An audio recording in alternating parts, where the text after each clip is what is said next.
You know, I grew up in country like this. My dad and I would ride our horses up to these amazing high mountain lakes. We'd ride back into some pretty remote wilderness areas with incredible streams and meadows and wildlife. I love it here. Look at this canyon. It reminds me of the Grand Canyon. You got this little stream, you got these steep canyon walls.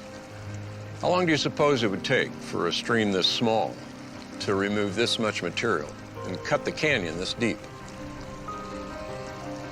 This rock has a history, just like I do and just like you do. It came from somewhere. A lot of these rocks have been dated to be 350,000 years old, up to 2 million. That's pretty old. But it might surprise you to know that all of the geological formations that we see here, the canyons, the layers, even the plants, are younger than I am. When I was born, there was nothing here but a vast forest, hundreds of feet below where we're standing right now. In fact, before 1980, most people had never even heard of Mount St. Helens.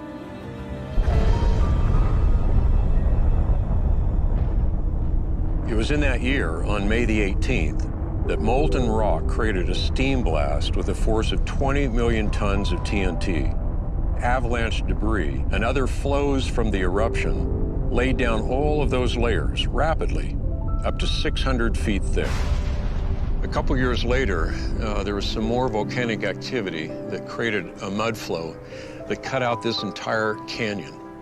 It also cut through deep bedrock, all in a couple days.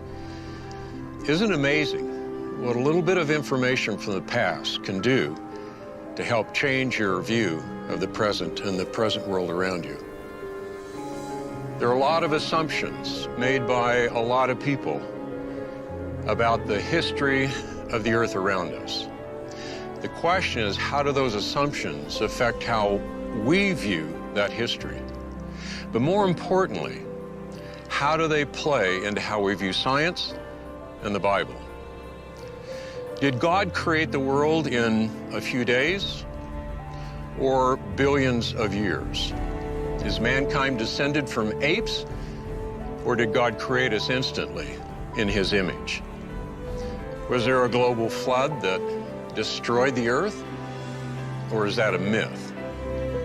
In other words, is Genesis history?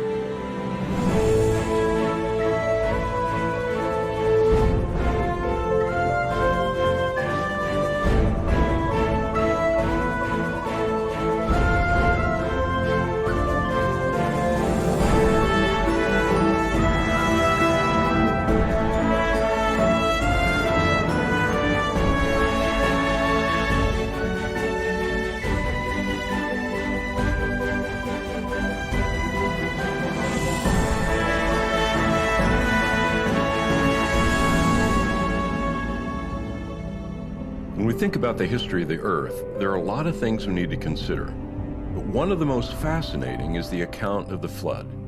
Was the whole earth covered with water? Genesis says the waters prevailed so mightily on the earth that all the high mountains under the whole heaven were covered. So if the flood was truly global, wouldn't there be a lot of evidence? I'd heard of a scientist who had spent over 40 years studying this question. When I spoke to him, he said he had a great place where we could see evidence for the global flood.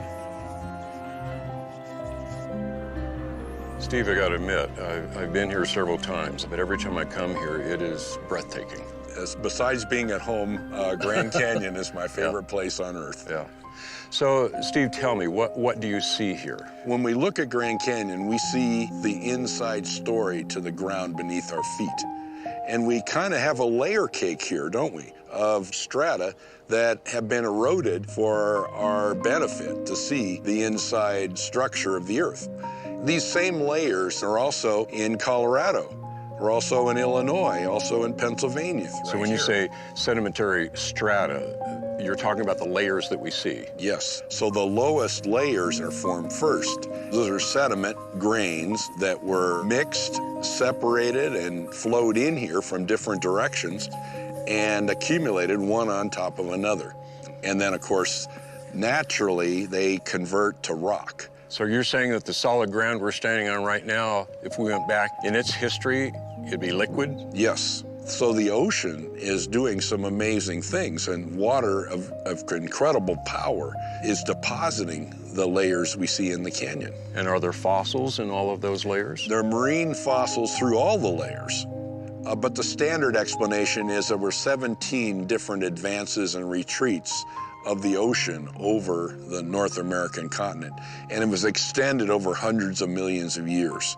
And what is the evidence that you see here that would say that doesn't seem to make sense? The 4,000 feet of flat-lying strata in the canyon are flat, and relative to one another, we look in between the strata layers and we don't see the passage of time in between layers. You mean erosion? Erosion, especially, and channeling on any great scale is not visible. And then we look at the strata themselves, and they provide evidence of rapid, very rapid sedimentation. Just minutes or hours is all that's needed to make layers. Well, tell me about the story of these layers. I mean, how did they get here? In the 600th year of Noah's life, on the second month, the 17th day of the month, the same day were all the fountains of the great deep broken up and the windows of heaven were opened. My understanding is the ocean floor upheaval occurred. Some type of magma or earthquake propelled the oceans over the continent. So that's why we get these marine fossils in these layers. Yes, and we have 6 months the waters prevailed upon the earth, another 7 months or so for the water to subside. The 4,000 feet of strata probably represents the early and middle part of the global flood right here in Grand Canyon. We have other strata locally in this Grand Canyon region. That's called the Grand Staircase. We have about 10,000 feet, 2 miles thickness of strata on top of the Grand Canyon. Higher than where we are. Higher than where we are. And that represents the later stages of the flood and the retreat of the floodwater. This surface was beveled by retreat of floodwaters.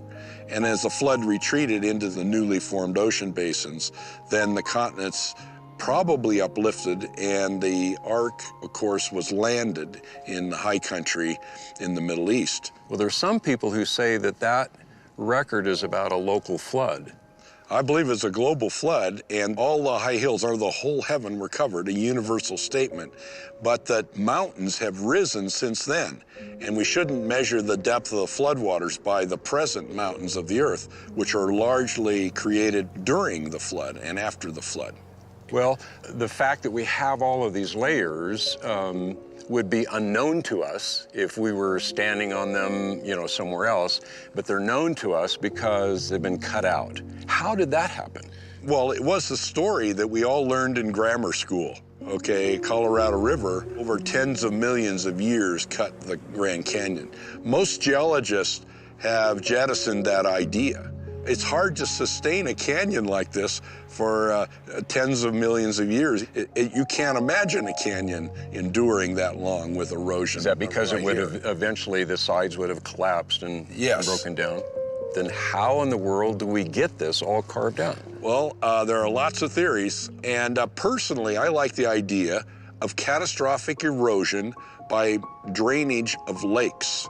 So after the flood, we have these large bodies of water, these lakes that are trapped.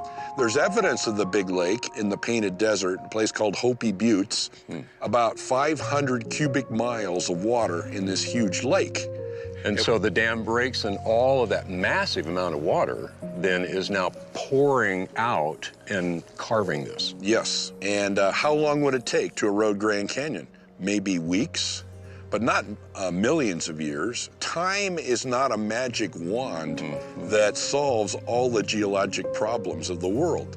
Jettison that way of thinking about millions of years and then start thinking about catastrophic process like you've seen at Mount St. Helens, and that'll help you understand Grand Canyon. Everywhere we looked, Steve showed me evidence of the incredible power of moving water. It quickly laid down these enormous layers, then quickly eroded them away. Steve wanted to show me where the floodwaters first hit the continent, so he took me deeper into the canyon.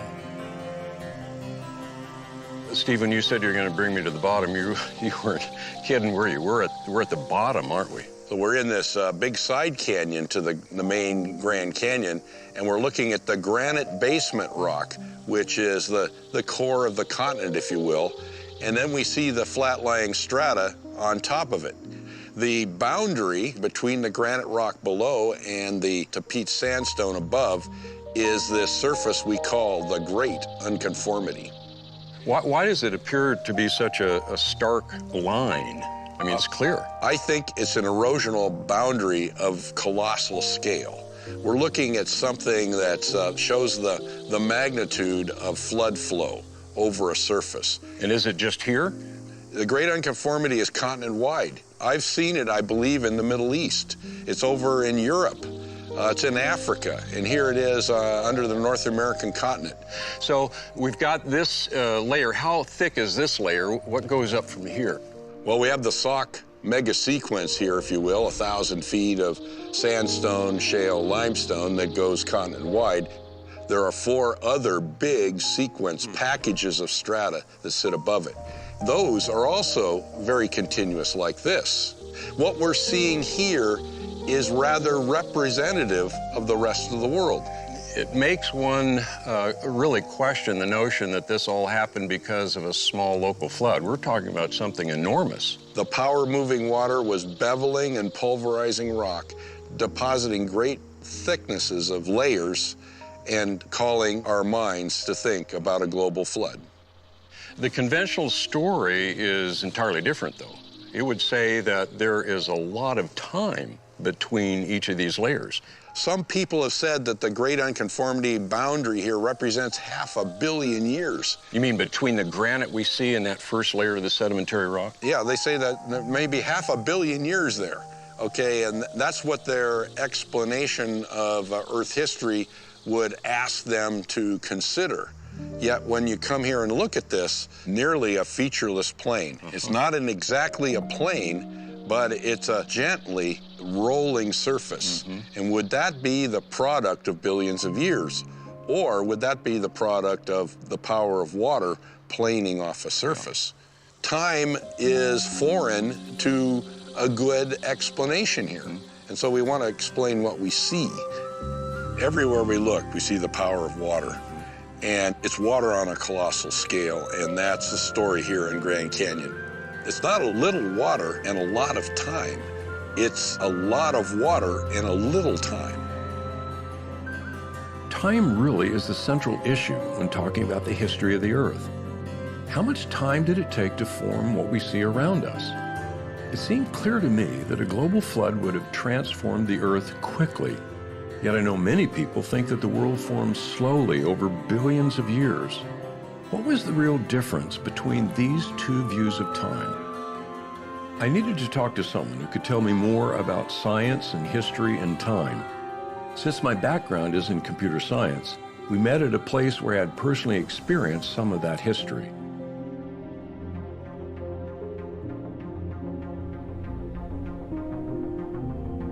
As we looked at the exhibit, I was reminded how much smaller and more powerful computers have become since I first started using them.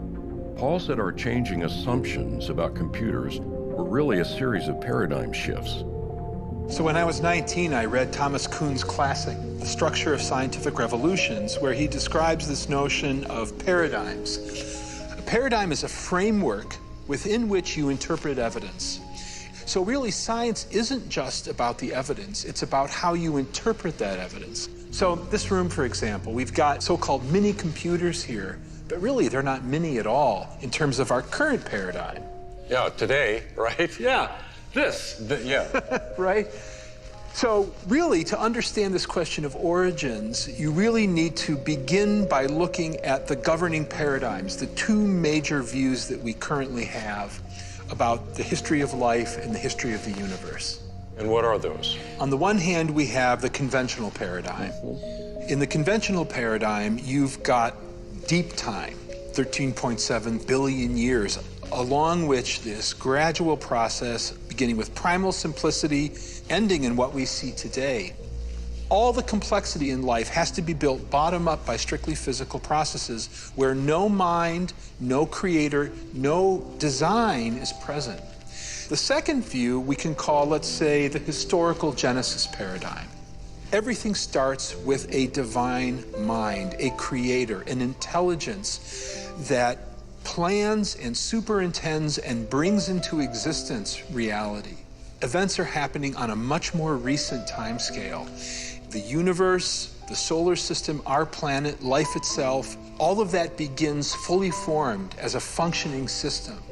It's not hard to see there's a radical difference between those two in terms of time.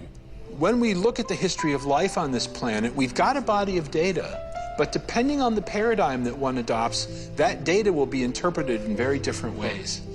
It seems that one paradigm is drawing on a history that was given to us. Yes. And another paradigm is constructing that history. Is that how you see that? We have a witness to those events, and that witness is telling us this is what happened, and we have to take that into consideration when we evaluate the data. Well, Paul, the reason this becomes serious is that we're not talking about a history of just boiling water at a certain temperature. You know, Right. We're talking about a history that deals with the origin of the universe. It deals with the origin of life, Yeah. the origin of humanity, the origin of sin and why there's evil in the world, the origin of the geological formations that we have around us, Yeah. the origin of language. I mean, this is history that is not minor. Yeah. This is dealing with major, major elements of humanity and where we are. Yeah, you're talking about the origin of literally everything. And I think if we zoom out from that and say, well, what really is the difference between these two paradigms? It isn't a question of science on the one hand versus religion on the other, because both of them are scientific in the sense of looking at a common body of data. Really, at the deepest level, the difference is two competing views of history. What is the true history of our cosmos? That does seem to be the real question. What is our true history? What actually happened? The conflict is not between two views of science, but between two competing views of history. Since Genesis was written in Hebrew, I wanted to talk to a Hebrew expert. What was actually in the original text?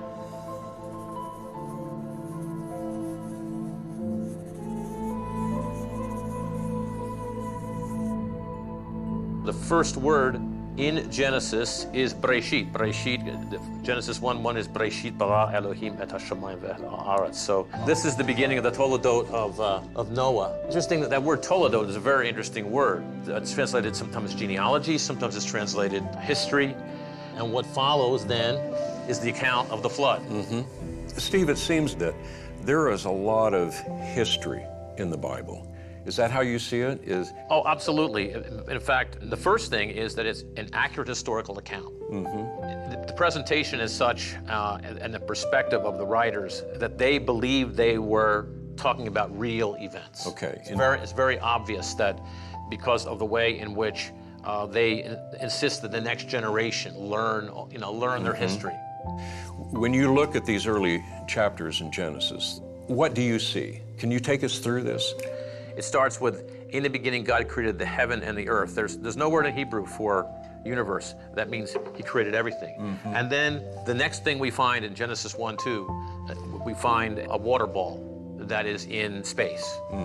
God, in the subsequent days, is going to fill that universe. Well, you're talking about days here. Do you see these as literal days? Is that what the text is telling us? Or you know what other people think, that this is just a poetic, different Well, first of all, view? it's not poetry. The world's greatest Hebraists all affirm that this is a narrative.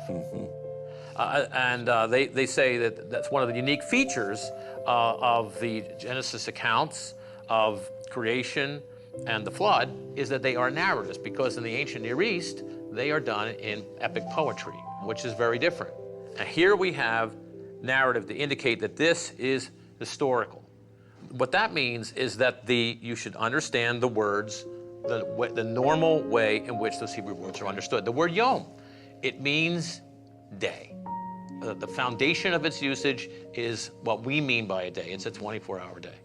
The only way you'd want it to mean a longer period of time is if you impose an alien concept to the text and say, well, I think that these are ages, and therefore Yom has to mean ages. What you have to do is start with the text. Yeah. If we start with the text, Yom means day. So when we come to the passage that talks about the creation of Adam and Eve, you're seeing that as a clear historical event which would stand in direct opposition to the conventional paradigm that man evolved out of a long, long process. The biblical text is not compatible with the standard, the conventional paradigm. The Bible teaches that the Lord God formed man, artistically breathed in him the breath of life, created him in his image. And then, of course, woman is created. We have marriage, we have the fall. And then in Noah's genealogy, we have the entire flood account. And the flood, is it a global flood? Well, I mean, I don't know how many times, I think 35 times or so, the word kol, which is all, occurs in the flood narrative. If this is a judgment on mankind, then it has to be global. We continue through these first 11 chapters of Genesis. We come to chapter 10, which is called the Table of the Nations, which are the sons of Noah. It mentions in that chapter that the people are in their different nations and their languages. So Moses goes back in Genesis 11, 1 through 9, and explains how the languages developed. And so we come to the Toledot of Terah. And the Toledot of Terah is not going to be about Terah. It's going to be about his famous son, Abraham. It just seems so apparent that there's no disconnect between all of that and everything that we see in the beginning. It's just one long historical narrative, is it not? It is. As a matter of fact, the genealogies form the structure, not just for Genesis, but the narratives are embedded in the genealogies. The genealogies are picked up, that's actually called the Toledot, in the book of Ruth, to establish that David is a descendant of Judah, which is required by Jacob's prophecy. And then we move into the New Testament. How is the pedigree of Jesus established? With two genealogy, one going back through Mary's line, all the way back to Adam. Steve, in light of all of this that we have seen, how important is the historical narrative that we find throughout Genesis, including all of the generations that are laid out there? How important is that to Christianity? It shows that Christianity has a historical basis. It's what the scriptures say, and the scriptures represent actual historical data. So Christianity it's not a leap in the dark. It is understanding that it has a very strong historical basis, and that our Savior is also our Creator. These genealogies are incredibly important. If Jesus is descended from Adam, and Adam was created on the sixth day of creation, then the earth can't be very old. So where do the millions of years come from? I met a geologist at a place where he said we could understand this better.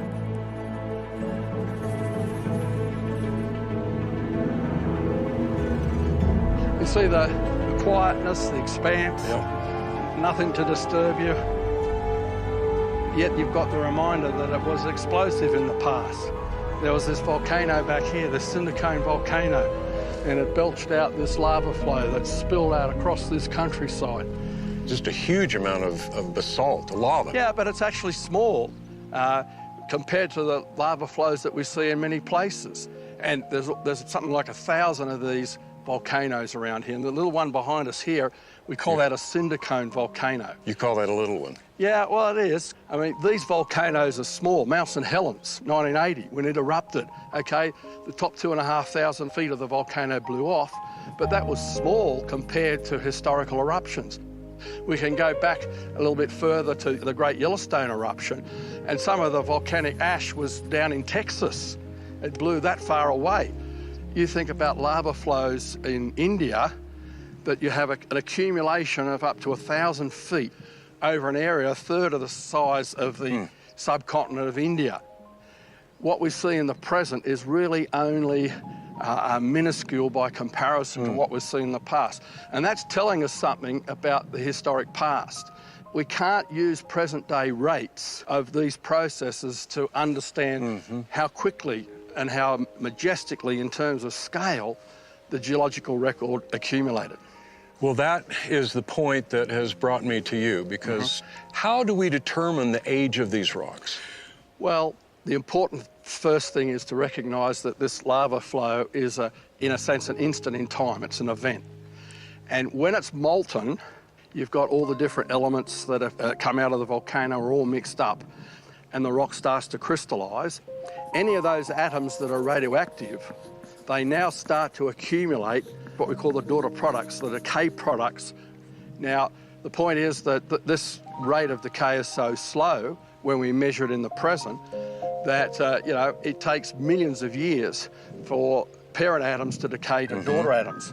And so that's ultimately where the millions of years come from, the fact that the decay rates in the present are slow.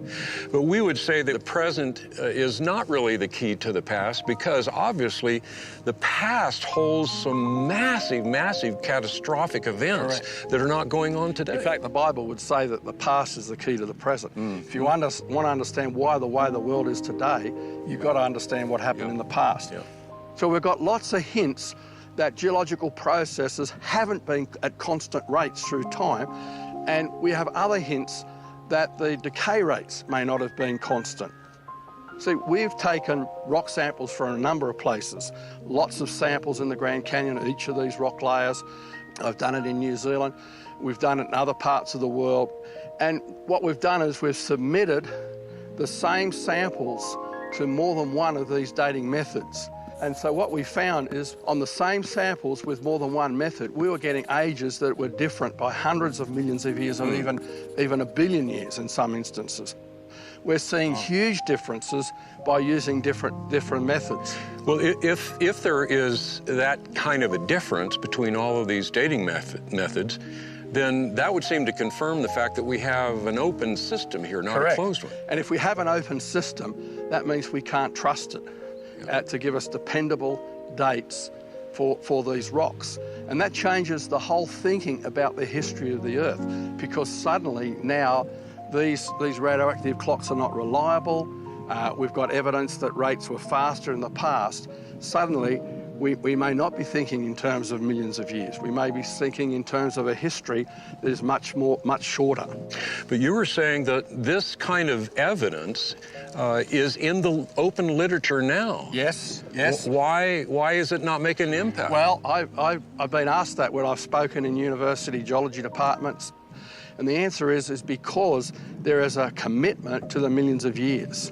And so once people get locked into that focus, anything outside their field of view that conflicts with that focus is marginalised. And the reason why the millions of years are important, if we go back in the history of scientific thought, Charles Lyell in England proposed millions of years, and they multiplied the ages for the rocks. And that was the foundation on which Charles Darwin built. In fact, he read Charles Lyell's book and was convinced of the millions of years of geological evolution, so he could say, now, given enough time, what we don't see happening in the present, we might only see small changes in the present. Given millions of years, the small changes can add up to big changes. And so if you want to have a way of looking at the history that says that we got here by chance, random processes over millions of years, then you've got to have rocks that are millions of years old. Otherwise, you've undermined that whole foundation of that view of Earth history. So time becomes the critical element for the conventional paradigm. Exactly. And that time has to be deep time. Andrew said when you study the rock formations, they show evidence of a young Earth transformed by a global catastrophe. So he took me south to Sedona to see it for myself. The important thing to note is that this landscape is actually very stable. There was lots of erosion in the past to carve out this whole terrain, but those cliffs and the valley floor are very stable, which is why you've got the vegetation. Today, everything's much quieter. Today's processes are extremely slow, but they can't explain how we got this erosion, how we got these layers, how we got these cliffs. All right, so you wanted to come here because you see evidence of a young Earth because of what's here. What do you see? Yes, well, the first thing we notice is the extent of these layers. It's like a stack of pancakes. For example, the red unit that goes all the way across our field of view, that's the Schnebly Hill Formation. And above that, you can see the first white unit is the Coconino Sandstone. And above that, you've got the Turaweep, and at the horizon, you've got the Kaibab Limestone, which is the rim rock of the Grand Canyon. And, you know, here we are, 70 more miles from the Grand Canyon, and these layers are still here. Yeah. It's almost hard to imagine the volume of material that represents. Yes, take the Coconino Sandstone. We can trace it from here, right across New Mexico, Colorado, right over towards Kansas and Oklahoma, or even in Texas. We're talking at least 200,000 square miles for this one rock unit that's consistent for mile after mile after mile. That's not the scale that we see today with localized sedimentation. And to get it flat lying like this over such a large area, it's like you have to make your pancake all at once very rapidly. And so these layers show evidence of rapid sedimentation, the extent of these layers. Well, Andrew, you were talking about that red formation, but that doesn't sound familiar to me. No, that's the Schnebly Hill Formation. It's not in the Grand Canyon. In the Grand Canyon, we go from the Coconino into the Hermit Formation. There's that knife edge boundary, and there's no evidence of erosion there, which means that the Hermit Formation was rapidly deposited, and then immediately the Coconino was a deposit on top of it. But here, we've come 70 miles from the Grand Canyon, and we've got this Schnebly Hill Formation between the Coconino and the Hermit. And this Schnebly Hill Formation, 800 to 1,000 feet thick, over an area of 1,000 square miles, had to have been formed very rapidly. If that took millions of years, we ought to see millions of years of evidence of millions of years erosion back in the Grand Canyon at that same boundary. We don't. So that means that this Schnebly Hill Formation in this area had to form in a matter of hours. So it tells you that not only is there a lack of erosion, but there's no time between those boundaries. So the whole sequence of layers was very rapidly deposited. So we have this large extent of layers. We have the lack of erosion between the layers. What other evidence do you see? Well, if we look closely, for example, at the Coconino Sandstone, we see the bedding, that there's bands within it that are sloping. We call those cross beds. What they indicate is that you had underwater sand waves were moving along. The comparison is in a desert. It's important to recognise that there's a difference in the angle in a desert dune. It's usually 30 to 34 degrees of these sloping beds. Underwater, it's usually 25 degrees or less. And Dr. John Whitmore has combed the hills around here with his students, hundreds and hundreds of measurements of these cross beds. And they all come in the range of 15 to 25 degrees. So it was underwater deposition. And so these layers are accumulating in hours, weeks, and within months, you've got this whole stack of pancake layers over such wide areas. So it isn't a difference in believing in those layers that exist. Not at all. It's the difference of time, isn't it? Correct. It's not a question of science versus the Bible. When we're talking about the flood paradigm and the conventional paradigm, we're actually talking about two different views of Earth history. Those views really are different. Of course, I grew up being taught the conventional view with its long ages and slow, uniform changes. But what was the history of the world according to Genesis?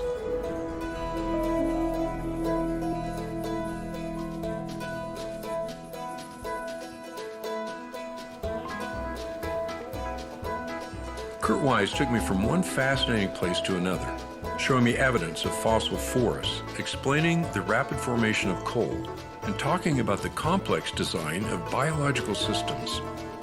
Everywhere we turned, he showed me something new about the Earth and its history. We ended up at the entrance to an old abandoned coal mine. This is leftover remains of the Dayton Coal and Iron Company, built about 110 years ago. Well, what's amazing is that if you didn't know that history, and if you looked at these rocks, you would think they were very ancient. In fact, if we were in Greece, we might think they're thousands of years old. It's hard to tell just looking at the structure itself. Well, Kurt, then I need for you to do something, because I know that The conventional paradigm looks back in Earth history, and it's a straight line. A lot of uniform processes and so forth. But the Genesis history is telling us that it's not that uniform. Yeah, that's a good point. In 2 Peter chapter 3, it talks about people in the latter days saying, where's the promise of his coming? For all things continue as they were from the beginning of the creation. That concept that what you see in the present, what's happening right now, what's happening in the creek down below, what is happening in every place on the earth, is the way it's always been. It's always been for all of earth history. The passage goes on to say, for this they are willingly ignorant. They're not just ignorant of these truths, they're purposely rejecting these truths. And it lists the creation and the flood. These are apparently events, according to the Bible, that aren't like the present. Right. And the neat thing is, that's what we see here. That cliff isn't actually in place. That cliff belongs about 1,000 feet up. It's slid down to its current location. That's a pretty big boulder. That's huge. That's okay, massive. now what kind of process in the present slides blocks that big down? This thing continues for a mile. But inside those rocks are yet further evidence of an event before that that's even bigger, even more unlike the present. And then inside those rocks are also fossils of a time period that's very different than the present. So that, according to the claims of Scripture and according to my own experience, you can't use the present to judge the past, to understand the past. But if you go all the way back to the beginning, you realize that the Bible lays out what I would call epochs of Earth history. Major periods of time. Just different things happening during each of these epochs, that if you lived in any one of the other epochs, you would never understand the previous epoch, because it's so different. The first one is the creation itself. In 6 days, God created the entire universe. He created the planets and the stars, and he stretched out the universe with his outstretched arm. That's obviously not happening today. He's not creating planets. In fact, at the end of that passage, he says he ended his creation work. Then we move into what I call the Edenian epoch, the period of time when Adam and Eve are in the Garden of Eden. And it's very different than the present. We get the impression from that passage, for example, that Adam and Eve, if they had not sinned, would have lived forever. It's hard to even conceive of human beings living forever. So it's a different world, wildly different. How long it lasts, we don't know, but it suddenly terminated with Adam and Eve eating of the tree of the knowledge good and evil, rebelling, and God cursing the creation. He changed the rules in the universe. Now no longer is the sun going to be able to burn forever. No longer are we going to be able to live forever. So it's hard for us to even imagine what that would be like, because we only see the laws are... And we wouldn't have come to that conclusion if we didn't have the Word of God. We didn't have this... And that's what I think the Word of God has been given to us for. So we slide into the third epoch of time, what I call the antediluvian period, the period before the flood and after the fall of man. It's a world that's different than the present. It's got the same natural laws going on, but it's a different set of critters, different set of plants. It's a little bit warmer Earth. The continents are in different positions from what they are now. It looks significantly different. Well, that's what we see in Peter, where it talks about that world being destroyed. So the flood was not just soaking everything. This was radical change, wasn't it? Yeah, if we're right about what we've understood so far, we got continents moving, smashing together, creating mountains. Mountains are rising to tens of thousands of feet. You've got water washing across entire continents. We're ripping thousands of feet of sediment off of the old continents, and then depositing thousands of feet of sediment on top of them again. We're looking at earthquakes of astonishing power. So this change then from what you call the antediluvian epoch now into the post-flood. Basically, the Earth has got to recover from a global flood. The atmosphere's got to recover, the geology, the rocks have to recover, plants and animals have to spread across the Earth. You got lots of water, humongous earthquake, humongous volcanoes, and more or less that period of recovery is a slow, decrease in intensity and frequency of those things. So would it be in that period that we would see the Ice Age, for example? Yes, that's ironically, the Ice Age turns out to be, in our modeling, a consequence of the heating of the water during the flood. Water is evaporating off the oceans, that cools the oceans. The water is then moving over the continents and dropping enormous volumes of water. Now, in certain places, the rain's going to come down as snow, but coming down so rapidly and without break that it can't melt and accumulates into thick sequences of ice until they're miles thick. And then when the oceans had cooled enough that that rain generation system had stopped, then those glaciers then collapse under their own weight, melt back to the current position, and they're continuing to melt. You know, this thing, global warming, it's recovering, the Earth is still recovering from the flood. So that was really a fairly tumultuous era right then, but then you have one final epoch. So the modern epoch is, you can study present processes and understand things fairly readily back to within a couple centuries of the flood. And so that would lead one to think that these processes, if you take them all the way back... Precisely. Right. You take the present processes and extend them into the back. And that's what 2 Peter says. That's the error people make. It's reasonable. Take the present and extend it into the past. Not unreasonable. So you need to go to the Bible to find out the necessary information to reconstruct it. And looking at it the other way, if you start from the Bible, you only get the beginning of the story. Right. God has given us the ability to read the rocks and fill in the rest of the story. And we need to fully understand the flood, we start with the Bible, but then we go to the rocks. Speak to the rocks and they shall tell thee what has happened in the past. Kurt made a good point. The Bible records historical events, but it doesn't explain how those events happened. That's what these scientists were doing. They were trying to interpret the evidence in light of biblical history. But Kurt said there was evidence inside the rocks. What was that evidence?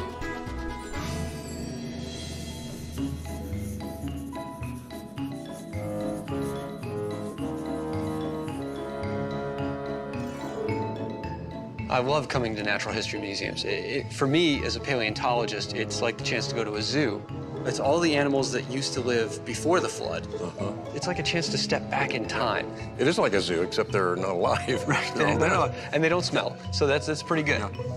And the Natural History Museum isn't just about telling us what was there. It's also trying to give us a storyline, right? And we've got two possibilities. We've got these two paradigms between a naturalistic view and a biblical view. And all the natural history museums in the country, most of them around the world, all give you just one of those views, only giving you the naturalistic, old Earth view of the world. But these same data, this dinosaur, is able to be understood in an alternate paradigm. So when I'm thinking about these types of creatures, I'm thinking about a world that's right before the flood. I mean, this is a real picture of a violent world. That's why God said, behold, the end of all flesh. It wasn't just mankind. Man and all of the animals over which we rule are judged at the time of the flood. Well, Marcus, can you kind of give us an overall picture of the fossils and how all this stuff fits together?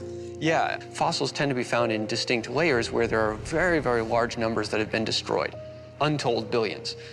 And so every time we see a layer of rock that's this thick, we're thinking about an event that probably took minutes to make, not thousands of years, minutes for just this one package of rock, sometimes even seconds, where these pulses of water from the flood are moving over the continents, grabbing ecosystems or dragging marine ones up from deeper in the ocean and pulling them onto land. And as one gets deposited and the waves come back, they start pulling and piling additional stuff on top of that. And it's a graveyard on top of a graveyard on top of a graveyard. It's the sort of thing that speaks to catastrophe, not the sort of thing where the fossil record is gradually accumulating bone by bone, shell by shell, little by little, over untold eons of time. So you're saying that we have these marine fossils all over, even on mountains? Yeah. You know, further back over in the museum, they've got sections with things like mosasaurs, these big swimming reptiles. Mosasaurs are globally distributed, and they're distributed on continents. So looking at these things, you're saying, what is it that has the power? What is it that has the capacity to take the marine world and throw it on top of the continents in such a violent and destructive manner? And the flood makes perfect sense for this. When we were in the Grand Canyon, we saw that great unconformity. Yeah. And there were no fossils to speak of really below that. And then all of a sudden we start getting a lot. What does that say to you as a paleontologist? Well, the great unconformity is telling me that there's some sort of massive erosion and shearing that's happening across the continent. And then once we start getting to those nice sedimentary rocks that have all the wonderful fossils in them, the pattern starts to emerge. The ecosystem that has the first animals in it shows up very suddenly. In conventional paleontology, they call this the Cambrian explosion. It's the first appearance of a wide diversity of different types of marine animals. All of a sudden, you have this complex and whole ecosystem that shows up basically out of nowhere. Now, that makes perfect sense from a creation and flood perspective because the flood is about destroying ecosystems. Whereas in an evolutionary view, these ecosystems are going to have to arise a little bit more gradually as organisms diversify and evolve and respond to one another in their environment. But that's not what you see. Instead, you see an explosion of life that is complex, whole. The ecosystem is integrated with one another. You can see where all the different organisms fit with respect to one another. And that's just the first time that that happens. Every time you move up in the geological column, in this fossil record, you start seeing snapshots of more and more ecosystems. You've got one ecosystem that's destroyed, and then you've got another one. It's got slightly different creatures, there's different interactions going on, and as the floodwaters move higher and higher, they are getting closer and closer to shore, destroying more and more organisms in the shoreline and eventually up onto land. Yeah. So I think I see what you're saying here, and that is that the paradigm that we're all taught, that conventional paradigm, is trying to tell us that the fossil record is an evolutionary picture of life as it is developing, as opposed to the Genesis paradigm that's saying, no, all of that life, all the complexity of life already was there, and now we're looking at the graveyard of all that life. Exactly. Well, what are some of the other data that you're seeing that convinces you of this paradigm? Sure. Well, one very curious situation with the fossil record, so thinking vertically about things, is not the hard parts of the animal, but the trackways. They're the footprints. This is a pattern that we see in several different groups where their footprints are first and their body parts are later. For the trilobites, for the amphibians, for the dinosaurs, the first time I find evidence of them in the fossil record, it's from trackways, not the hard parts. From an old Earth perspective, that's really weird and hard to grapple with because you have millions of years between the trackway production and ultimately the animal that made it. But that obviously doesn't make a whole lot of sense, right? Because if there's trackways, there's animals, and those animals have bones and teeth and shells to them. Why aren't they fossilized?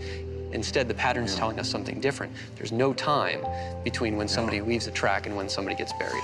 But the fact that those trackways are still there, that should tell us something as well, shouldn't it?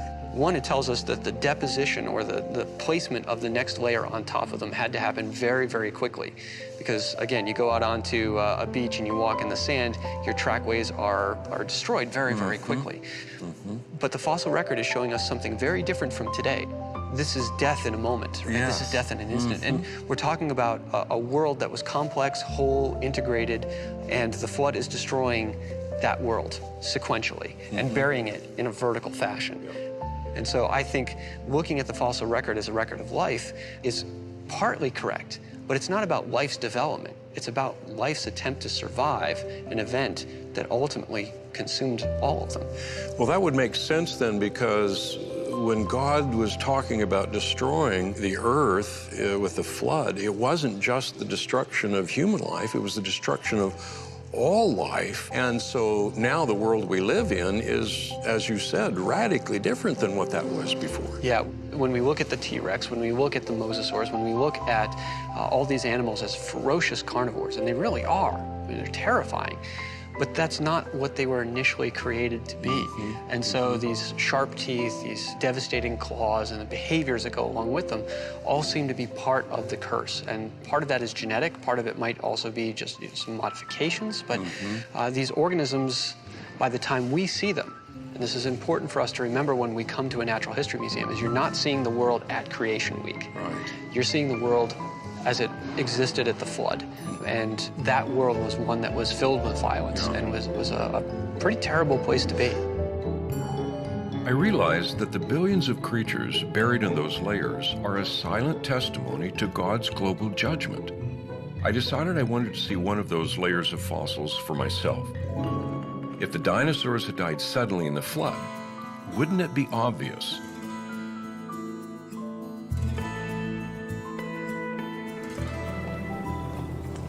What we're dealing with here, this is in the Lance Formation. This is a Upper Cretaceous sedimentary deposit. And what we have here is what's called a bone bed. It's an accumulation of bones that's about 1 meter thick, a little less than 1 meter. And in this meter, we find the bones present as a graded bed with little bones at the top and bigger bones at the bottom. And you can see here, looks like Kirline is working on another vertebra here. This is a cervical vertebra of a duck-billed dinosaur. This is where the spinal cord goes, right there. When I look at these bones in the quarry, I often think of them as being inside the animal alive, and just imagine what it's like to be seeing these bones for the first time. So this is just full of bones, and it's not like we have to go looking for where the bones are. We just have to sit down and start digging. What is mainly different about the sites that you're digging here as opposed to what we would say a general dinosaur dig somewhere?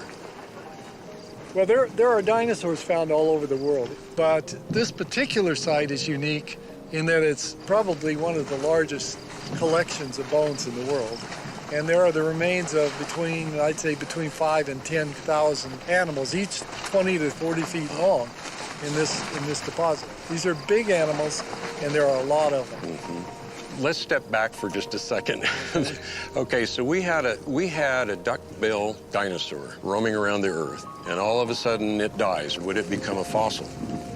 Fossilization requires very special circumstances. Normally, we know, for example, if a coyote dies out in the desert, its body is soon gone. Yet these bones are all perfectly preserved. They have never been subjected to weather. They are just all there. Today it would be very difficult to imagine how you could do that. To some extent, we would really say that to find a fossil is rare. Even though we have many, many fossils, in terms of things that die, it's rare if they become fossilized. It is rare. It requires special circumstances, not the least of which is rapid burial.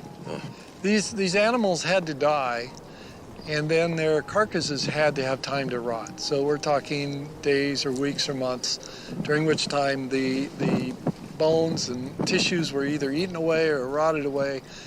And then the bones that remained were deposited instantaneously in this environment, because they're in a graded bed with big bones at the bottom and little bones at the top. And you can see that here. The big bones are all down at the bottom. And when they start digging up here, they start to find smaller bones. So that condition requires a sorting process that can only take place during a catastrophic emplacement. So when we look at the dinosaur fossils, rather than looking at them from the standpoint of we have early dinosaurs, then middle dinosaurs, then later dinosaurs, you're looking at from the perspective that all those dinosaurs were in existence. They were all living, and then there was this huge catastrophe that brought them to an end. The dinosaurs are already dinosaurs when they first appear. They look just like anyone would think a dinosaur looked. And this is an enigma for those who believe in the evolution of the dinosaurs. But we hear a lot about transitional forms. What's the real story there? Scientists have been able to lay out some forms they think are transitional, and some of them are very interesting, some even challenging.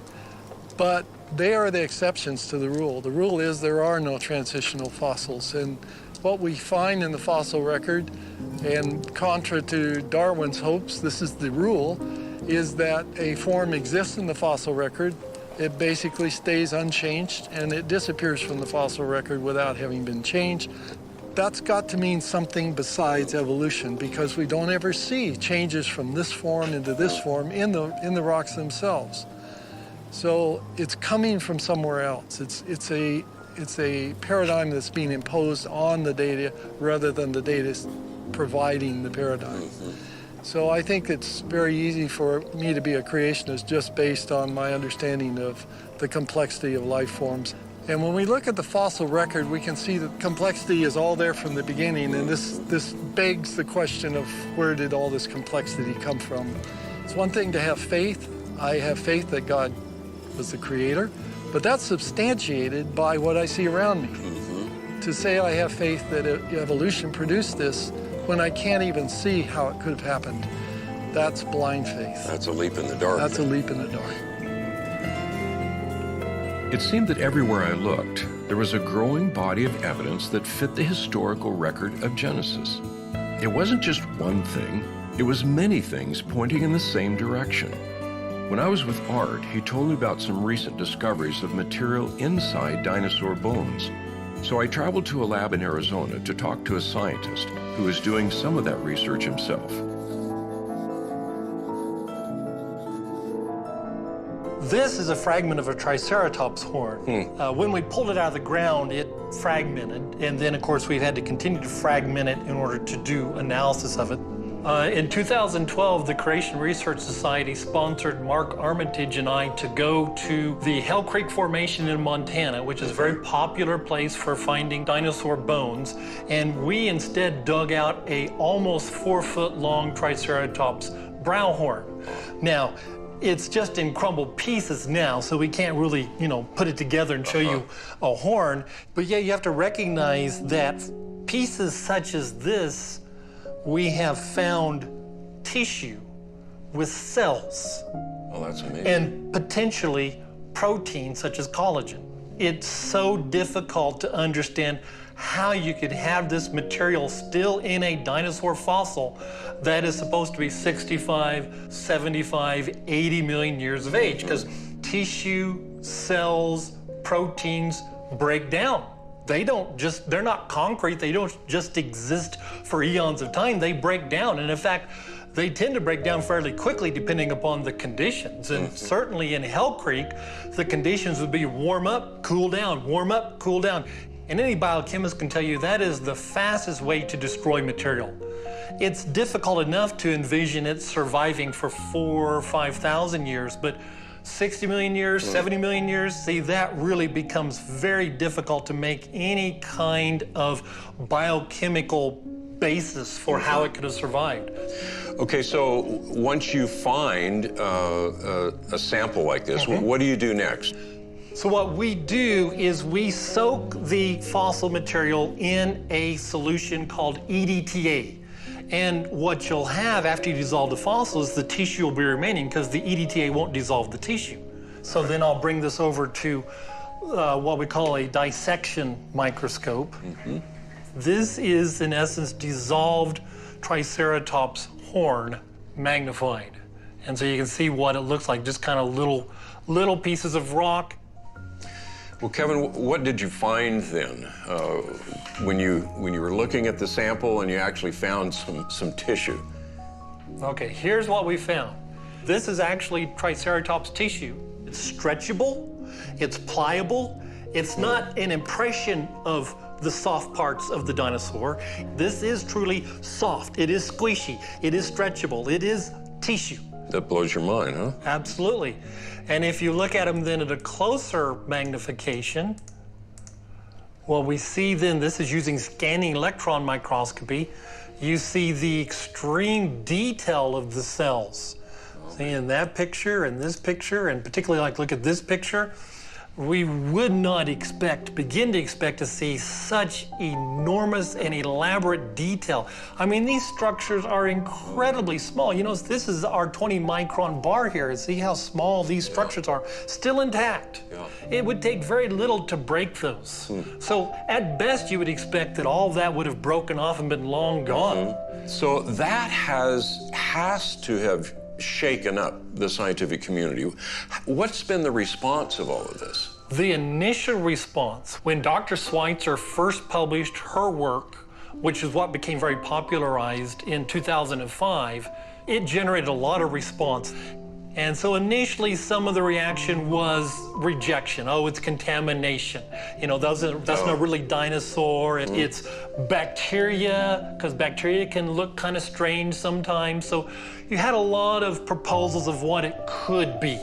And to her credit, Dr. Schweitzer did more work. They began to find protein. You break open some of these cells. You look at the matrix these cells are attached to, and they're protein.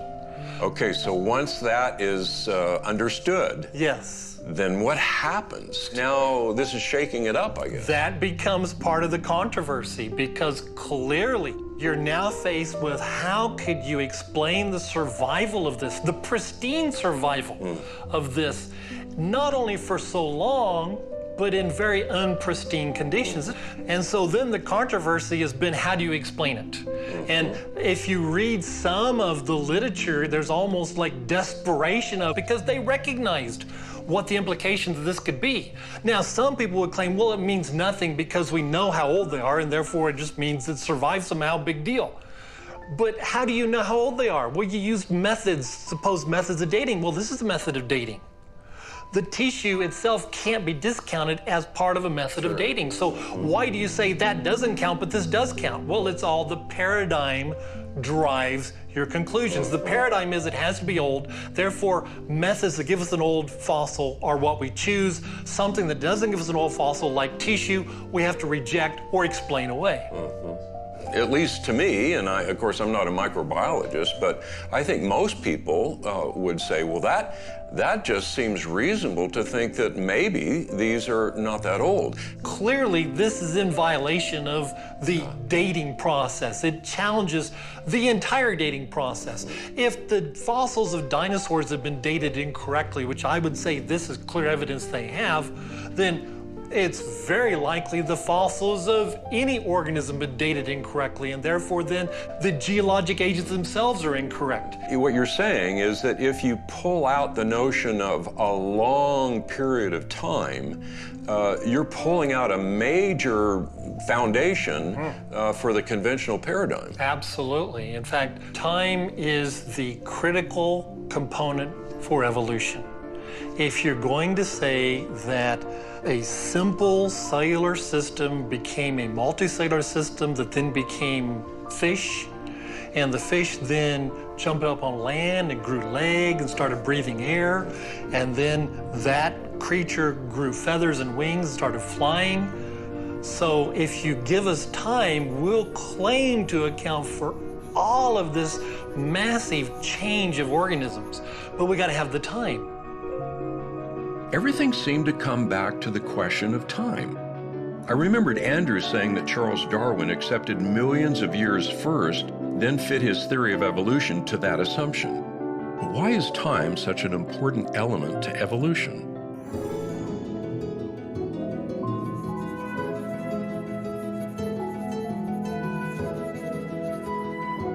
Rob Carter is a marine biologist, so he took me scuba diving to get a glimpse of a world most people don't see. His specialty was coral, and he knew a lot about the incredible creatures that inhabit the reefs around St. Thomas. Oh man, we got the sharks here. I mean, just look how they move, and it's almost like effortlessly glide along. I wish I could swim like that. Engineers wish we could make boats like that. Yeah. Submarines that could move as efficiently as a shark. We can't quite do it. So from your perspective as a marine biologist, and I know that you've studied the whole area of genetics a lot. Yes. When people talk about evolution, what is it? How do you define evolution? The word means change over time. But I believe in change over time, but I'm not an evolutionist. So how does one figure this out? Really, evolution is a belief that enough change over time, over enough time, can lead to the common ancestry of all species on Earth. All right. So that's the part I reject. Of course species change. I mean, look at these sharks here. We have several different species of sharks. When God created, He put into those organisms the ability to change, to adapt, to respond dynamically to the environment. But they're still sharks. And when we look at the fossil record, they're still sharks. You know, people have heard the phrase the missing link. And they usually think of between man and monkeys. No, there's missing links between almost every major group of animal and almost every other major group of animal and plant, even bacteria, throughout the entire fossil record, which indicates very strongly that these are actually different creations. So we don't get one kind becoming another kind? No. Evolutionary theory requires that small, random changes can explain everything we see. But it can't. And why can't it? Because life is so complex that small changes can't explain it. Just like you can't take a computer operating system and look at it and say, oh yeah, this is built up one digit at a time over any length of time. No, it took an intelligent person to sit down and put it together. Well, I can guarantee you, as one who was in that world, that if anyone in the area of computer science were to say, if we just randomly change some things in this operating system, it'll get better. I mean, no one would agree with that. No, we're not going to get the shark to evolve into a bird. That the number of changes and the types of changes are not something that you can do one change at a time. This is a sea urchin. It looks spiny. It's pointy. You got to be careful. Am I going to get stuck if I touch it? No. He's pointy, but... Oh my goodness, they're moving. Yes, they're moving.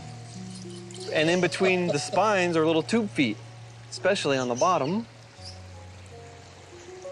Oh, look at that movement. So he walks with his spines, but he's little tube feet in here, and that's what he uses to grab onto things. But looking carefully, there's 1, 2, 3, 4, 5, 6, 7. There are actually 10 radial parts to this animal. Actually, the starfish is his cousin. Are you serious? You can't be serious. Absolutely. The starfish here is also an echinoderm, but notice he has 5-fold symmetry instead of 10. Yeah? This starfish does. On the bottom, look. We see the spines, we see the tube feet. His mouth is in the center there. So there is some similarity here, even though externally it looks a lot different. A lot different. Actually, you want to see something that looks a lot different? Sure. Which is a cousin to the starfish and the sea urchin? All right. It almost looks like a rock. Yes. I gotta be careful. He's squirting on me. This is a sea cucumber. He has spines. He has tube feet. Oh my goodness. You would never know it until you studied really hard that this also is an echinoderm. He's not very happy being out of the water, so let me put him back in. Yeah, so these are all related, even though they look very, very different. Related in their creation. Not in an evolutionary sense, but our creator took this phylum of life, the echinoderms, and created this and this and this on a similar pattern. And that's what we see across the entire realm of life, similarities and differences. So what makes them different? Well, genetically, they share most of their genes in common. But there are developmental genes, they're called Hox genes, that set up these patterns in the animal as it develops. They develop from a single cell.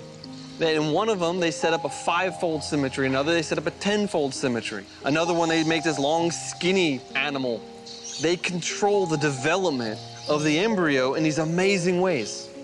So what you're saying, when we look at this from a molecular or genetic perspective, what we're finding is really a fascinating design in all of that. Absolutely.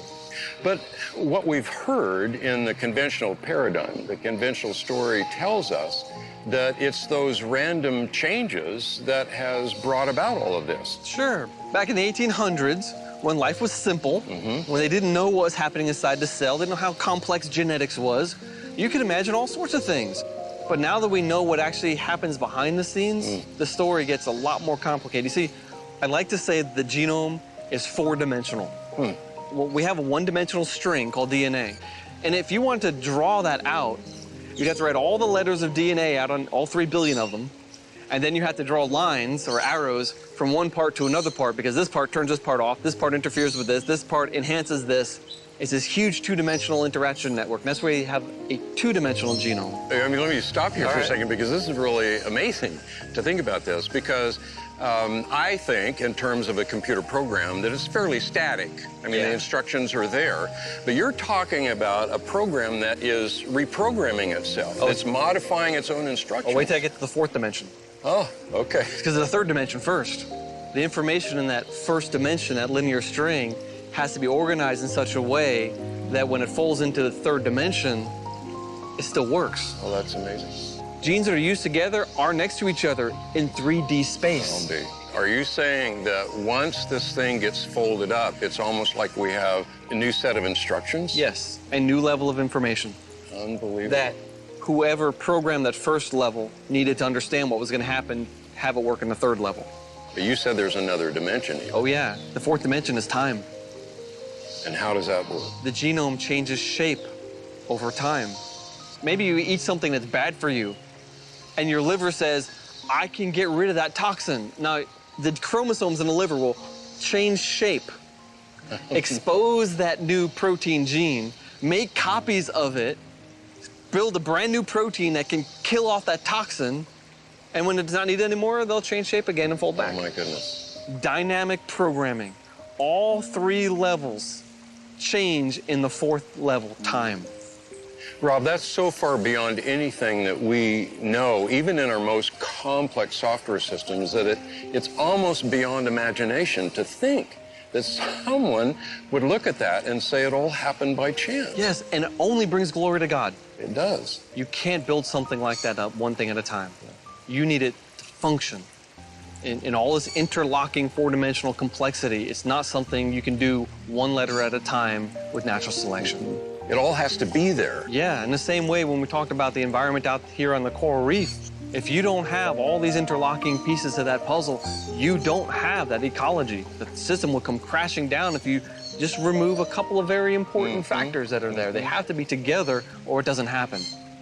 So not only did we have this interdependency, this mutualism, so to speak, down at the genetic level, now we even make it more complex by saying there is that same mutualism at the higher level as well. Yes. In fact, the entire world has a mutualism. It's impossible to think that all of this could have happened just by a series of slow processes over billions of years. That's exactly what I'm saying.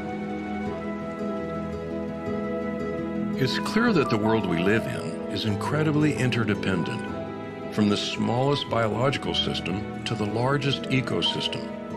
There are complex mutual relationships everywhere. I realize that creation in 6 days makes the most sense from an engineering perspective. You need everything working together at the same time for everything to function properly. And that's exactly how Genesis says God created it. Rob also said God created animals with the ability to change and adapt to their environments. Is it possible this ability to change has been mistaken for evolution?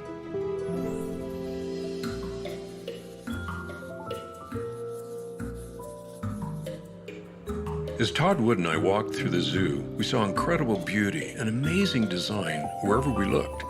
I noticed the great diversity between some animals, as well as the remarkable similarity of others. As a biologist, what do you see when you see all of these creatures? Yeah, when I look at this, look at these lions specifically, I'm seeing cats myself. And all the other cats they have here at the zoo, they all have this underlying catness to them that's really apparent. It's really apparent when they start playing, right? You're seeing them playing with some sort of ball or something, and they're just like a cat. They look like a cat. You know, scientists would put that into a family called Felidae. And I would understand the felids to be representatives of a single created kind. So the continuity, the similarity there is so significant that I'd say, yeah, these guys have all descended from a single pair of critters that was on the ark, and that eventually generated all the different sorts of cats that we have today. So rather than just a random accident, it appears as if all of these different species are coming from a really elaborate design. Oh, absolutely. And it's not just a design like God, you know, designed and created the lion. It's God created something that could make a lion. So it's more like, you know, a multi-tool or a Swiss Army knife where you got all these pieces that you can just pop out whenever you need them, but it's all just one thing. So give me some other examples of created kinds. Yeah, so you've got the grizzlies and the polar bear. Those are all members of the bear kind. You've got ducks, swans, and geese. The thing about the dog kind is really interesting. So you take just this wolf-like creature, And we can breed in only a few hundred years many different breeds. Well, Todd, that's kind of fascinating now to think about what God was doing when he was bringing two of every kind. What do you think was going on there? Oh, yeah. I mean, he doesn't have to bring every little variety onto the ark. So when you actually do the calculations, and okay, so we don't know exactly how many created kinds there were on the ark, but maybe a couple thousand, and they're small. Most animals are quite small, so you have room to spare, literally room to spare. And all of that diversity that we have today is built into those two of every kind.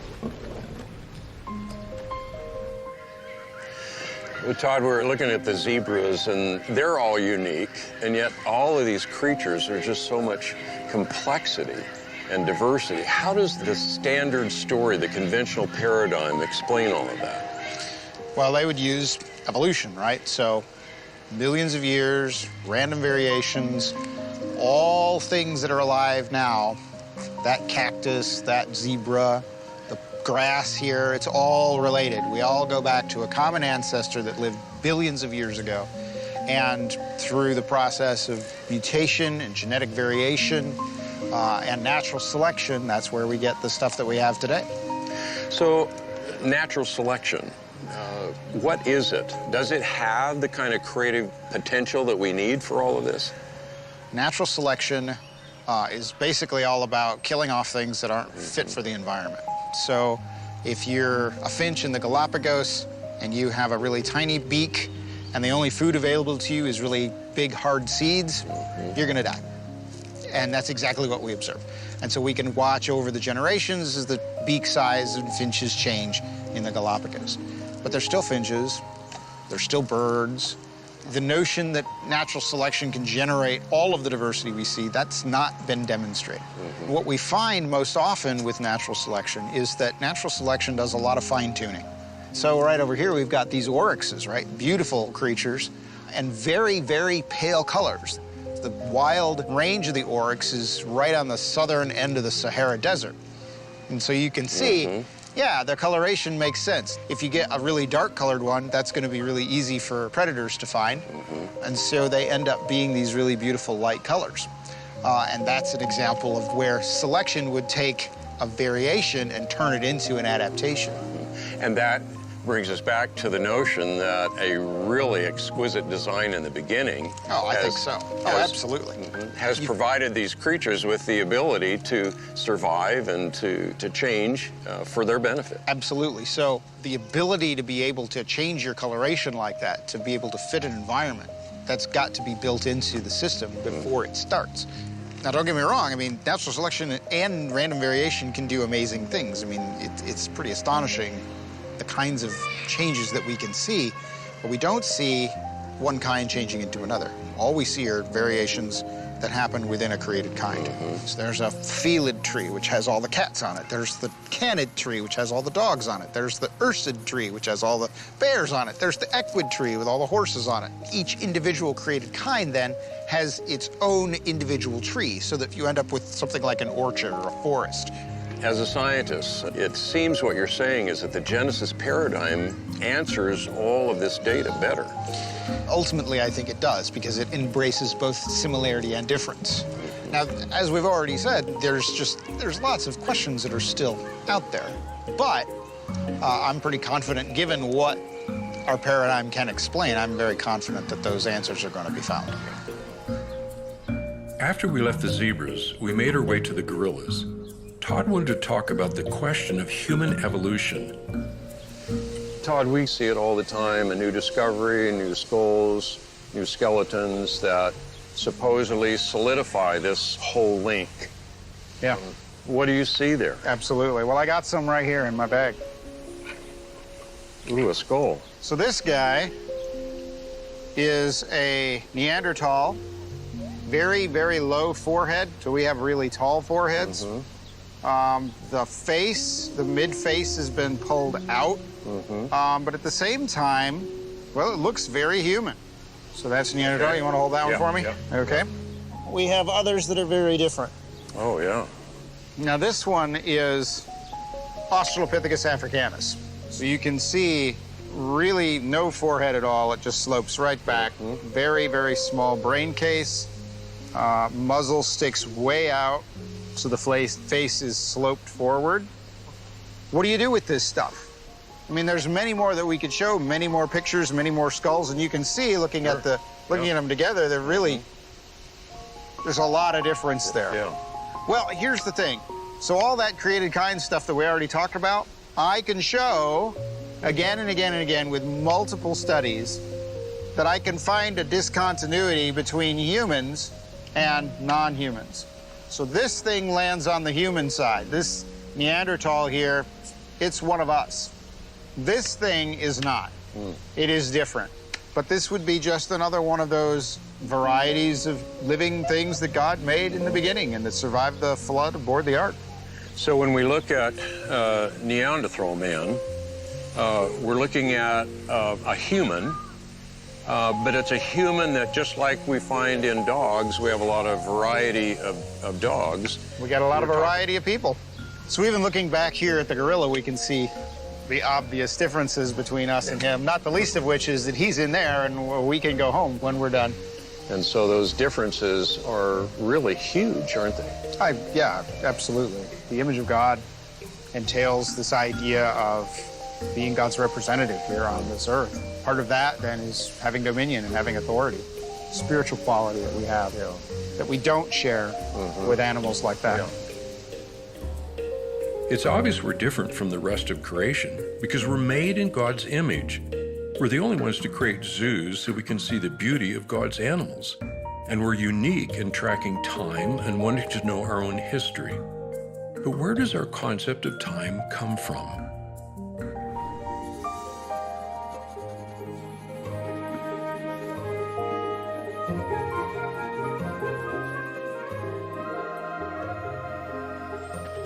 It was a beautiful night. Danny took me far outside the city and kept me up very late in order to show me something I will never forget. Oh my goodness, now you're gonna make me buy a telescope. You know, we have some purposes given for the stars in Genesis 1:14-19. It's day 4 creation account. It mentions the stars and other heavenly bodies to mark time, to rule over the night, to be for signs, seasons, festivals, and so forth. People have been using the stars for marking passage of time. The patterns repeat every night. They repeat every year. They come back in their season. There's a lot of regularity going on here. What about the design of the sun and the moon? Well, there are a couple of things I can talk about. On rare occasions, the moon passes between us and the sun. Doesn't happen very often. And when that happens, the moon just barely covers the sun up. If the moon were a little smaller or a little farther away, it wouldn't do it at all. If it were larger or closer to us, it would be grossly over total. And so these eclipses are spectacular and rare, and this is the only planet on which it matters, and it's the only planet on which it happens.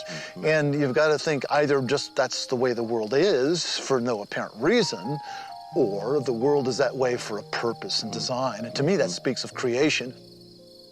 Okay, high overhead here we have the Great Square of Pegasus. It's this big rectangle.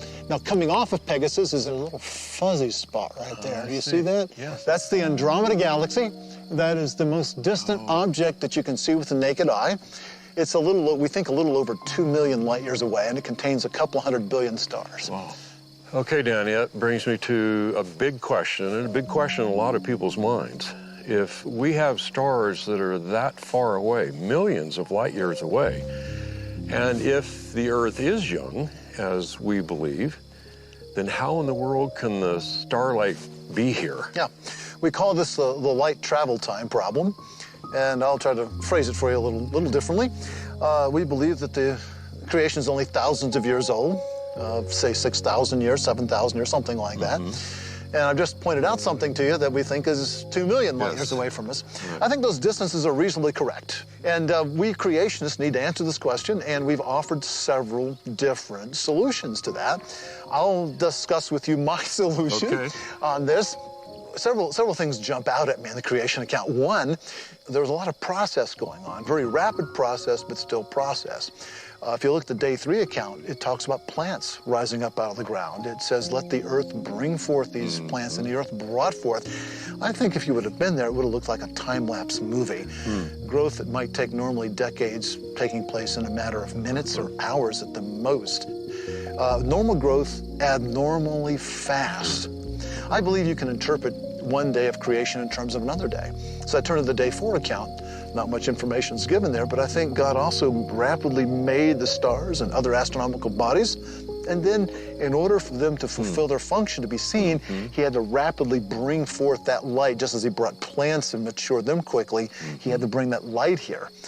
I'm suggesting when we actually look at these objects, like the Andromeda Galaxy we saw a few minutes ago, we're looking at light that actually left that object. Yes. So I think there's a rapid maturing took place. Danny, are there some other things that you see that would point to a young universe? I think so. For instance, spiral galaxies. The Andromeda Galaxy we talked about is a spiral galaxy. Our own is. And the inside of the galaxies should spin faster than the outside of the galaxy. So after a few rotations, you ought to wind up or smear out those spiral patterns. They ought to disappear after a few rotations.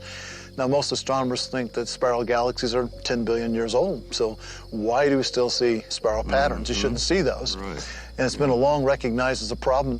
But also, if we look at the outer planets of the solar system, the gas giants, they all have rings.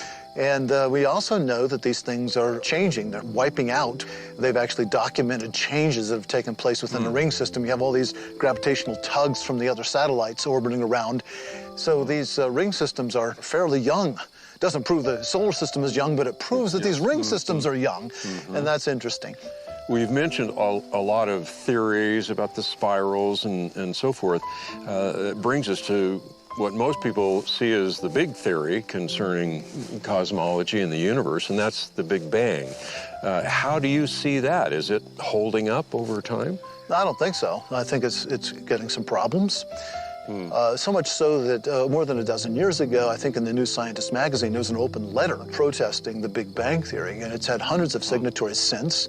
And most people signing it are atheists. They're not even creationists. So this idea that the Big Bang model is universally accepted is not true. There are many people out there, well-known people, very famous physics and astronomy people, that have real problems with the Big Bang. And I don't see any way that you can reconcile Big Bang with the Bible, though a lot of people seem to think that you can. I think the temptation they have there is to try to interpret Scripture in terms of the current cosmological thinking. That's nothing new. That's happened before, as it's turned out, with disastrous results. So I think when you look at the history of science, the way we've discarded theories over time, you've had theories that were supposedly beyond dispute, and then later on discarded. When you see that lesson from history and then you want to wed Genesis, you want to interpret Genesis in terms of the ruling paradigm, I think you need to be very careful. I realized Danny was reorienting our perspective. We need to interpret the universe in terms of Genesis, not the other way around. And Genesis tells us that God created the sun, moon, and stars to be a magnificent clock to track the passage of time. Even the ancients built towers to follow the stars. But what does Genesis say about those people and the languages they spoke?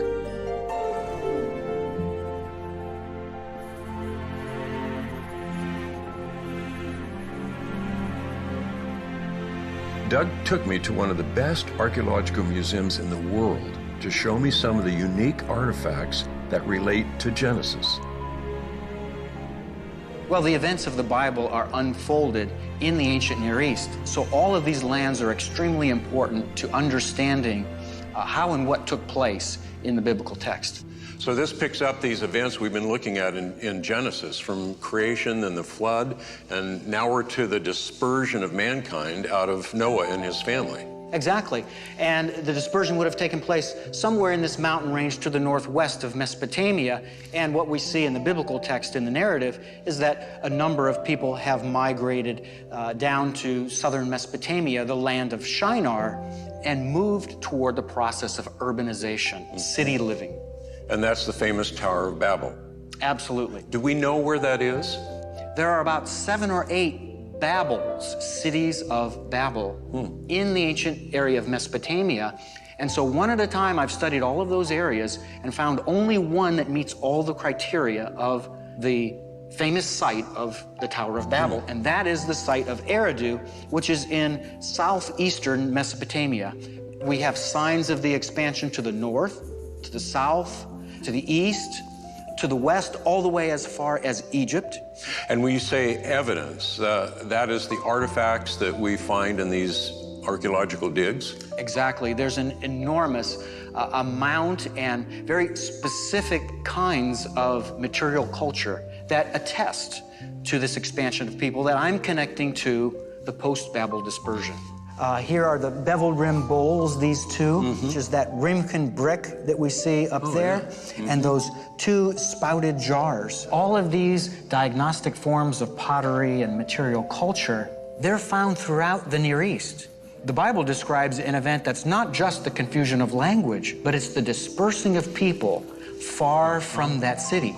And because we see language or the written expression of language just pop up out of nowhere, and then different languages being represented through cuneiform script or through hieroglyphic script or other means. So you do not have a universal plan that's followed among all of the languages. You see great diversity in the forms of grammar from language to language, even in ancient languages. It seems then that the event recorded in Genesis about the Tower of Babel, that's a very, very critical event for archaeology. It is. So all of this fits perfectly with what we would see as the biblical account of how languages took place. It's really the only way of explaining this. So the integrity of biblical history ultimately is justified by the expression of these languages. Now, most of us think today of a tower, the kinds of things we see in big cities, big straight walls. Is that what they were building?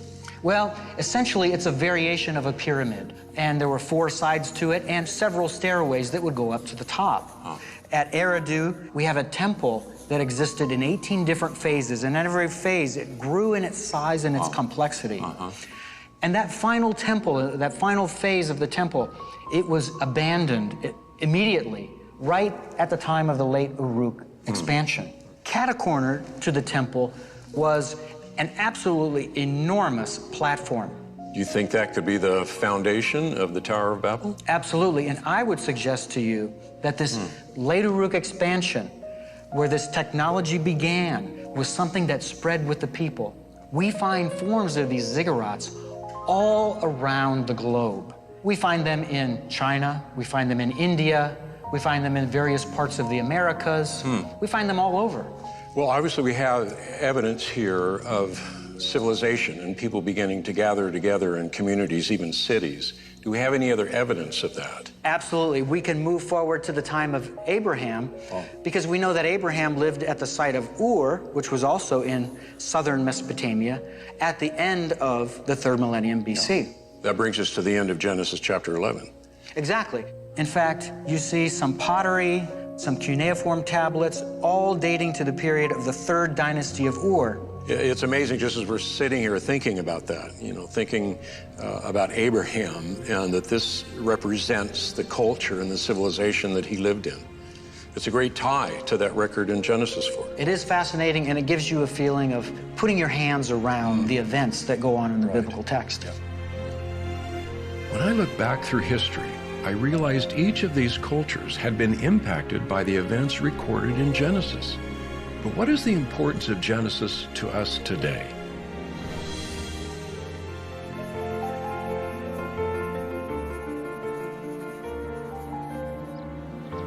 George Grant wanted to meet me at a garden near his home. He said it was a good reminder of where our history began.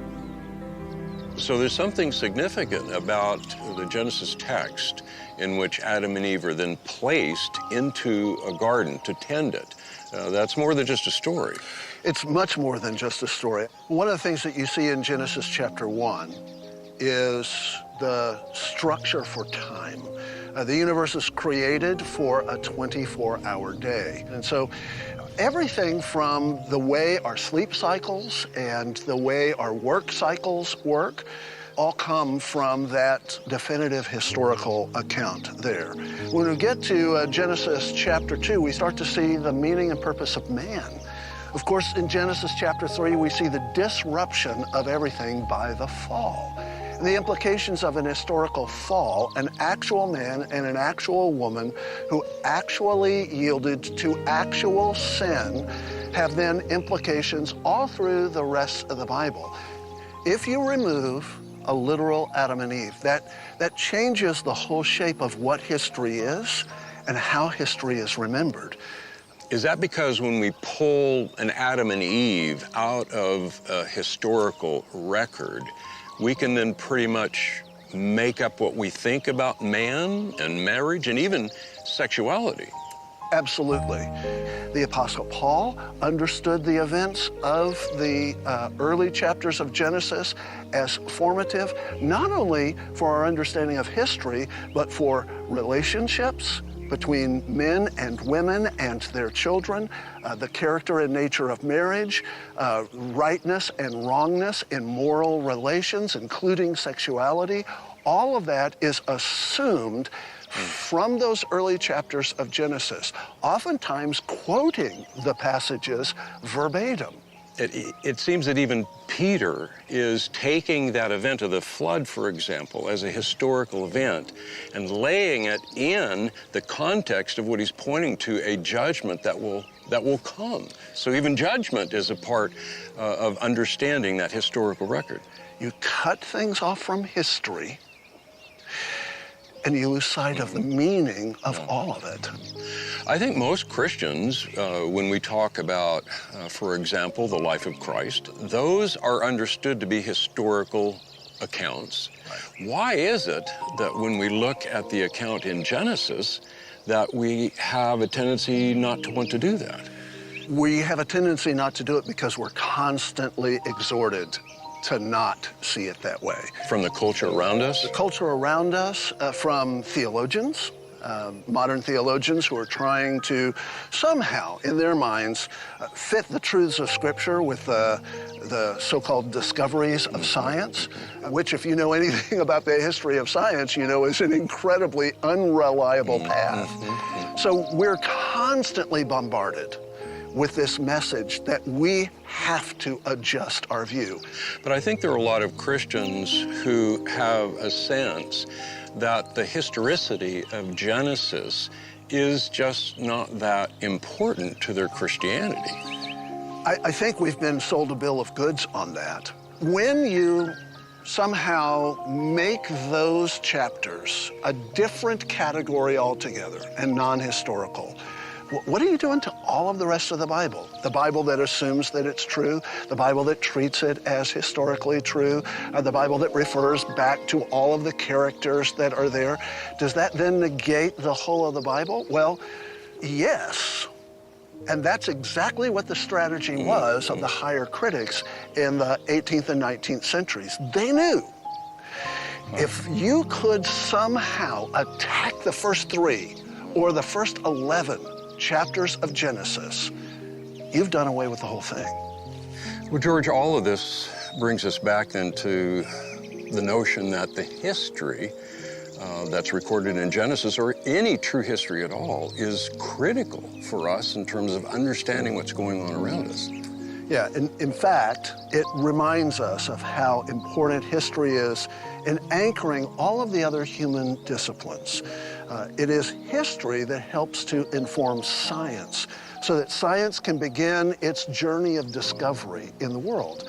So what history does is it tells us what happened. Then what science attempts to do is it asks the question, well, how did it happen? And then it begins to explore the how, the mechanics, the structures that were present in those events. If you try and reverse that, if you try and make science saying what actually happened, then you wind up having a worldview that is constantly shifting where nothing is certain. And moral relativism is the necessary outcome. And God has given us that bedrock. He's given us that foundation in that historical record. He's given it to us in that historical record, going all the way back to Genesis chapter 1 and the garden. In the end, I suppose we always return home. And for me, home is Colorado. I always think more clearly when I'm out in the beauty of God's creation. We've been a lot of places and seen a lot of things, but considering everything together, it's clear that nothing in the world makes sense except in the light of Genesis. I love being in the mountains, especially ones like these. They help give us a good perspective, help us realize that we're small and finite and vulnerable. They humble us. And we need to be humbled because we have a tendency to base our ideas on our own small set of experiences. That's why the wisdom of the ages has told us over and over again to know history. Everything that we have done up to this point has looked at the evidence that shows us that the Word of God, the history that has been laid down for us in Genesis, is true. God created the world in 6 days. There is a real Adam, a real Eve. There is a real fall. There was a real flood that destroyed the world and produced all of this. It is glorious, but it represents the judgment of God. Everything supports what God has told us. Genesis is history, true history.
Welcome to our video on the Book of Nahum.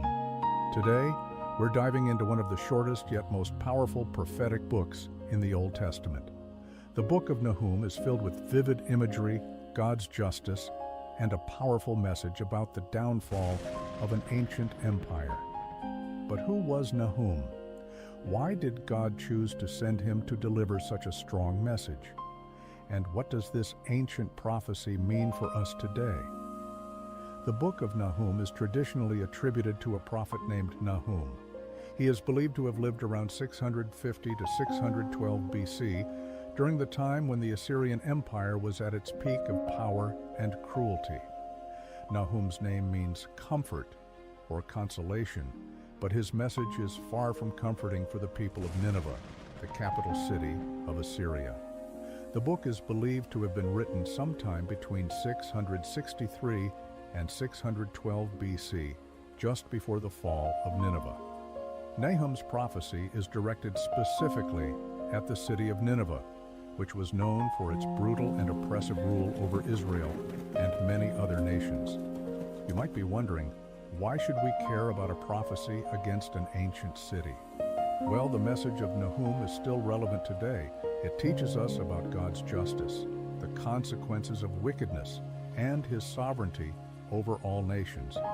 But there's also an important lesson in how God is patient and offers second chances, as we saw in the book of Jonah. So, stay with us until the end as we explore the powerful message of Nahum. To understand the book of Nahum, we first need to know a little about Assyria and Nineveh. Assyria was one of the most powerful empires in the ancient world, and Nineveh was its capital. The Assyrians were known for their cruelty and violence, especially toward the nations they conquered. One of their most notorious acts was the destruction of the northern kingdom of Israel. However, before Nahum's prophecy, the people of Nineveh had a moment of repentance when the prophet Jonah visited them. In Jonah, we see how Nineveh repented and turned to God.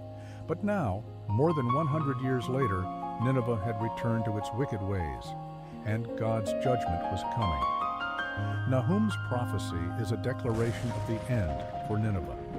In a poetic and vivid manner, Nahum describes the coming judgment, showing how God's wrath would destroy the mighty city. Chapter 1. The Majesty and Power of God. The book of Nahum begins with a powerful and poetic description of God. Nahum starts by highlighting God's nature. He is a jealous and avenging God. This jealousy doesn't mean the same as human jealousy, where one feels threatened by another. Instead, it means that God is passionate about his people and his holiness.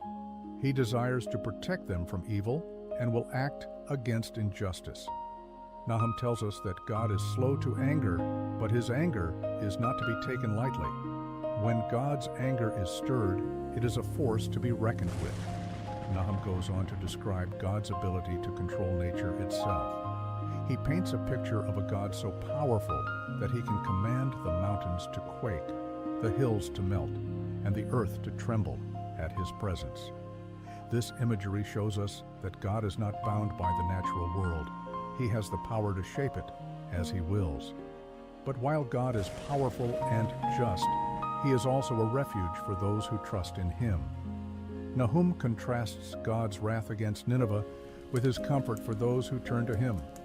Nahum gives a message of hope to the people of Judah, telling them that God will be their refuge in times of trouble, especially when facing the powerful Assyrian Empire. This opening chapter sets the tone for the rest of the book by reminding us of God's unmatched power and his role as both a judge and protector. It reassures us that no matter how strong or oppressive the forces of evil may seem, God's authority is greater. Chapter 2. The Fall of Nineveh. In Chapter 2, Nahum shifts from describing God's character to focusing on the downfall of Nineveh. Nineveh had been the powerhouse of the ancient world, but Nahum's prophecy makes it clear that its end is near. The Assyrian Empire had dominated much of the known world, including Israel, through cruelty, violence, and terror. But now Nahum speaks of Nineveh's imminent destruction. Nahum uses vivid and dramatic imagery to describe how the city will fall. He talks about the siege of Nineveh, the mighty walls of the city being broken, and the once proud and powerful nation being reduced to rubble. He compares the Assyrian warriors to lions, fierce and powerful, but now they are overwhelmed and they flee in terror. This reversal is a striking image. The once feared empire now powerless and vulnerable. One of the key messages in this chapter is that Nineveh will not be able to defend itself. Nahum speaks of the gates being burned and the leaders being powerless. The city will be overrun by enemies, and it will be stripped of its wealth and resources. The lion's den will be emptied, leaving only destruction behind. Nahum shows how the great pride of Nineveh will be brought low. At the same time, Nahum's message emphasizes that this is not just a political or military defeat, it is a divine judgment. God is not only using human instruments to bring down Nineveh, it is his hand that will be behind their downfall. Chapter 3, the reasons for Nineveh's destruction. In chapter 3, Nahum makes it clear why Nineveh is facing such a terrible fate. Nineveh's sin is not just a matter of political greed, it is a deeper issue of violence, exploitation, and idolatry. Nahum paints a disturbing picture of the city. Its streets are soaked in the blood of its victims, and the people's lust for power and riches has led them to enslave and oppress others. Nineveh's wealth was built on the backs of the people it conquered, and its rulers cared nothing for justice or mercy. Nahum compares Nineveh to a prostitute who lures people in with promises of wealth and power, but only leaves them broken and destroyed. He condemns the city for its deceitful practices, for using its might to crush others, and for its reliance on false gods. Nineveh is described as a city full of idolatry, where people worshipped gods who were not real and gave them false hope in their destructive ways. In addition to the physical violence, Nahum condemns the moral corruption of Nineveh. Their leaders, who were once proud of their power, will now be made to feel the shame of their actions. Nahum mentions that even the city's allies who once supported them will turn against Nineveh and abandon it when the judgment comes. This chapter shows that Nineveh's fall is not just the result of military might, but of their spiritual corruption and disregard for God's commands. Nahum also highlights the ironic fate of Nineveh's rulers. They who once were feared by many nations will now experience the same kind of terror they once inflicted on others. The proud Assyrian warriors who once stormed other nations in battle will now flee from their enemies in fear. Nahum says that even their strongest fighters will be powerless when faced with God's wrath. So, what does the book of Nahum teach us today? First, it shows us that God is just. Nahum's prophecy reminds us that God sees the evil in the world and will ultimately hold people accountable for their actions. It's easy to look at the injustice in the world and wonder why it seems to go unpunished. But Nahum assures us that God will bring justice in his time, even if it takes a while. Second, Nahum emphasizes God's sovereignty over all nations. No matter how powerful a nation or empire may seem, it is God who is in control. Just as Nineveh's might came to an end, so too can any empire or leader who turns against God's ways. Lastly, Nahum reminds us of the consequences of sin. Nineveh's downfall was not an accident. It was the result of their persistent wickedness.